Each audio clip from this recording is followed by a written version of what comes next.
Los recursos no son para lograr un mayor incentivo, son para lograr una mayor categoría. La discusión es entre las categorías que cada uno tiene. Es decir, o sea, la parte competitiva. Ahora, uno puede llegar, yo no he investigado el tema, uno puede llegar a la conclusión de que ese afán competitivo, ese afán de lograr una mayor categoría por el prestigio que da, puede haber llevado a que muchos docentes hayan escrito, se hayan preocupado, hayan hecho cursos y se hayan mejorado como docentes.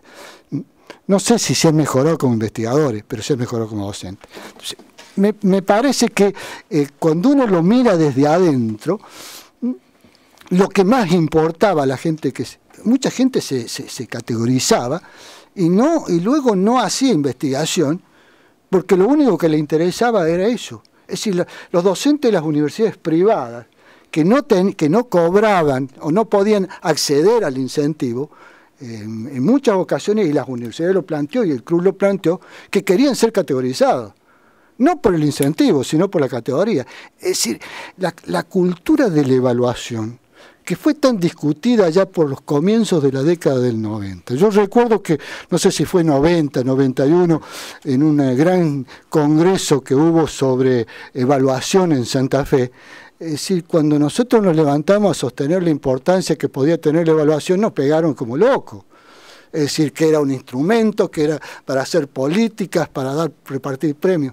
Hoy hay una cultura de la evaluación. Es decir, el hecho de que todas las carreras quieren entrar en el 43 que implique evaluación, está demostrando que hay algo. El hecho de que no se resistan a la evaluación, el hecho de que los docentes quieran categorizarse, es decir, evaluarse, es porque entraron en la cultura de la evaluación. Me parece que en ese sentido, el tema de los incentivos, el sistema de incentivos del docente investigador, ha tenido importancia, por lo menos, digo yo, en generar la cultura de someterse a ser evaluado. O sea, una prueba clara de lo competitivo que son los docentes son los concursos.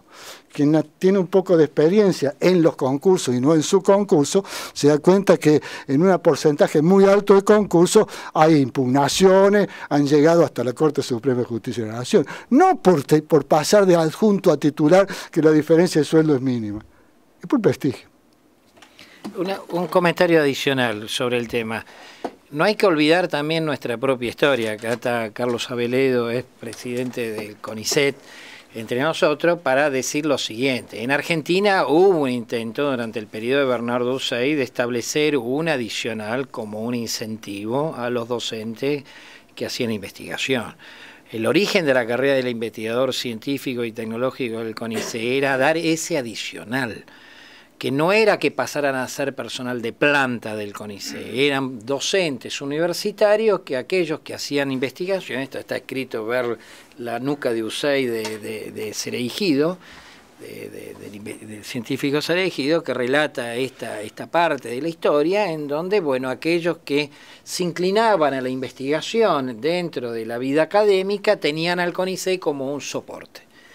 Si lo miramos en cierto sentido, esto deviene también de la experiencia estadounidense. Es decir, cuando se crea la National Science Foundation a propuesta de Vannevar Bush, aparece que este organismo da incentivo dentro de los proyectos de investigación y por el equivalente al 13º mes que en el sistema americano no se cobra en la vida académica, ¿no es cierto? O sea que esto lleva a que por eso cuando yo hablé del mercado de profesores, ¿a qué me refería? Me refería a la posibilidad de tener profesores que ganaban grant de la National Science Foundation y parte de ese grant se quedaba en el bolsillo en la persona contra el proyecto y otra parte iba como overhead para la institución, amén de los equipos de laboratorio de los proyectos de investigación que quedaban enclavados, digamos, en la institución universitaria. Bueno, nuestra carrera del investigador científico fue modificada, y fue modificada, si uno ve las cosas raras de la historia argentina, el último decreto ley de la NUCE fue transformar esa carrera del CONICET en una carrera como personal de planta, o sea, parte del funcionariado público. Y esto fue de 1972, con donde quedaron los investigadores del CONICET como miembros de una carrera con sueldo completo, ya no como un adicional, sino como sueldo completo. Entonces venimos de toda esa historia.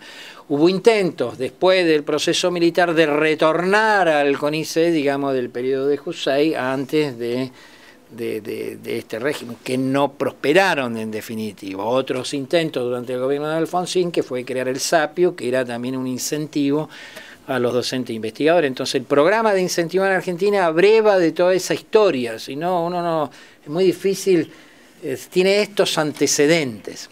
Entonces uno podría decir, bueno, ahora hacia adelante, uno puede tomar el modelo de Estados Unidos, contraproyecto, independientemente de donde se localice. Entonces, por ejemplo, los proyectos de investigación que financia la Agencia Nacional de Promoción Científica y Tecnológica tendría además en el rubro presupuestario un rubro que diga un gran a favor del investigador. Esté donde esté, gane quien haya ganado, esté en el INTA, en la CONEA, en la Universidad de Palermo, en la Universidad de Buenos Aires, en la de Río Negro, lo que sea.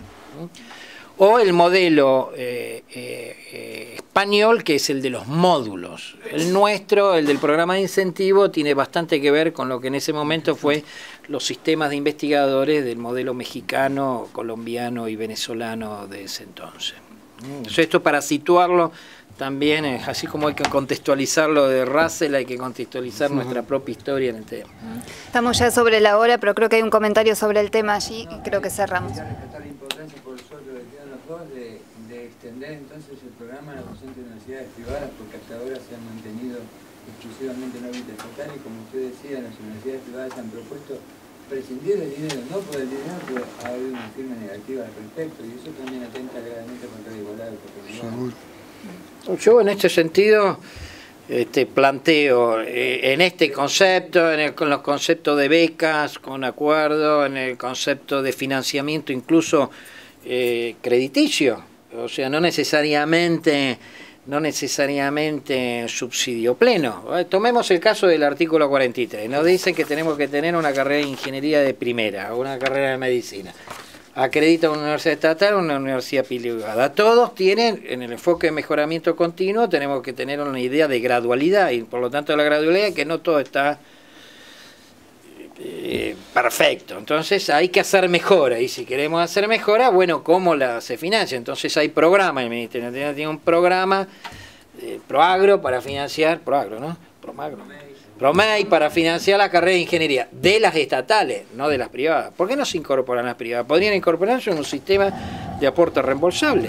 Si pueden acceder a sacar un ARAI, un aporte reembolsable en la agencia, podrían sacar un ARAI en la SPU y devolverlo, ¿no es cierto?, como un aporte que se reembolsa a largo plazo, pero podrían equiparse.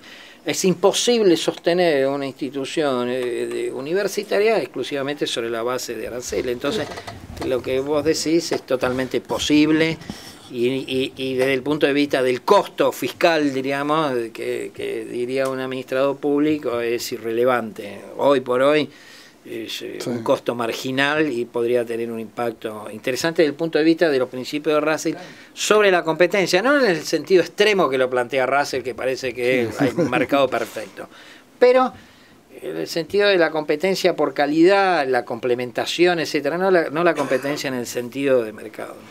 El señor había dicho algo, ¿no? Un minuto, Juan Carlos tocó el tema del artículo 43 y el financiamiento.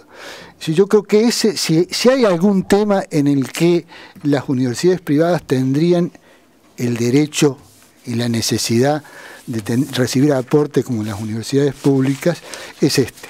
¿Por qué? Porque en el tema del artículo 43 está de por medio, y eso lo vemos, el interés de la sociedad. La sociedad quiere que ese profesional. Entonces, o el Estado me cierra la carrera, o el Estado, tanto sea pública o privada, me apoya para que la carrera cumpla los estándares de calidad necesarios.